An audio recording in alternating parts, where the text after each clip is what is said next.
আনন্দের। আমাদের বিদায়ী যে সম্বর্ধনা সেটা শুরু হয় এসএসসি পরীক্ষার সময় থেকে, মোটামুটি বোঝার মতো আর কি, তারা কিন্তু ভালো না। তো আমরা প্রতিটা বিদায়ী কিন্তু এক একটা উন্নত করে নেওয়ার জন্য, উন্নত স্তরে পৌঁছানোর জন্য এক করতে কারো স্তরে বিদায় নিতে হবে। তো এটা আমাদের হাসির বিবরণ করতে হবে। সোহান ঢাকাগঞ্জ ছাত্রদের আহ্বায়ক কমিটির সদস্য এবং পাবনা জেলা ছাত্র কল্যাণের বিপ্লবী সভাপতি।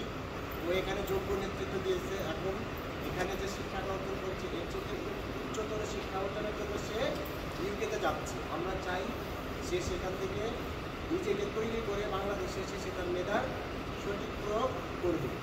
আর বাংলাদেশ জাতীয়তাবাদী ছাত্র দল মেধাবীদের সংগঠন, ঢাকা কলেজ ছাত্র দলের অসংখ্য নেতাকর্মী বর্তমানে লন্ডনে অবস্থান করছে।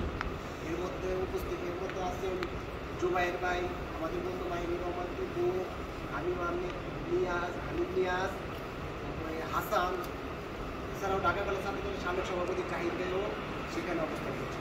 তো আমরা চাই সোহান সেখানে গিয়েও নিজেকে লোনলি ফিল করবে না, ওখানে গেলেও সেটা বাইবাদার পাবে। আমরা চাই যে সোহান নিজেকে সেখানে গিয়ে তৈরি করুন এবং তার সেই অভিজ্ঞতা বাংলাদেশের সকলের কাছে শেয়ার করুন। আর নবীনদের উদ্দেশ্যে আমার একটা অনুরোধ যে তোমরা লেখাপড়াটা ভালোভাবে করো, কারণ ছাত্র রাজনীতি মানে যে লেখাপড়া বাদ দিয়ে করতে হবে তেমন না।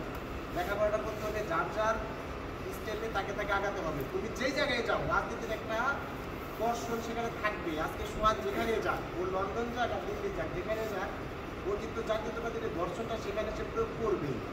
সেম একই কথা যে যে চাকরির সেক্টরে যাবে বা অন্য কোথাও যাবে, এই রাজনৈতিক মেধাটা অ্যাপ্লাই হবে।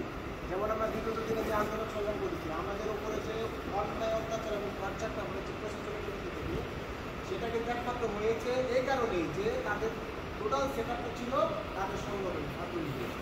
তারা ছাত্রদল দেখলেই কিনেই, ঠিক আছে, কথার আগে গুলি চলতো। তো সেটা কিন্তু সে প্রয়োগ করতো।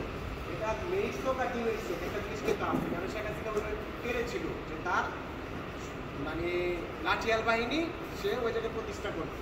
তো আমরা অন্তত খারাপটা অ্যাভয়েড করবো। আমরা চাই যে সঠিক শিক্ষা অর্জন করে যে কোনো ক্ষেত্রে আমাদের সর্বোচ্চ মেধা আমরা যেন প্রয়োগ করি এবং আমরা দৃষ্টান্ত স্থাপন করতে পারি যেন আমরা ভালো কিছু করেছি। ছাত্রদল যেন এই উপহারটা দেয়। এবং সোহানের কাছে আমার আন্তরিক অনুরোধ থাকবে যে লন্ডনে গিয়ে যেন হারিয়ে না যায়, সে সঠিকভাবে তৈরি আবার যেন বাংলাদেশে ফিরে এসে বাংলাদেশে তার মেধার সঠিক বিস্তার ঘটায়। এই আশা আমরা ব্যক্ত করে আমরা সন্তুষ্ট করতে সকলকে ধন্যবাদ জানিয়ে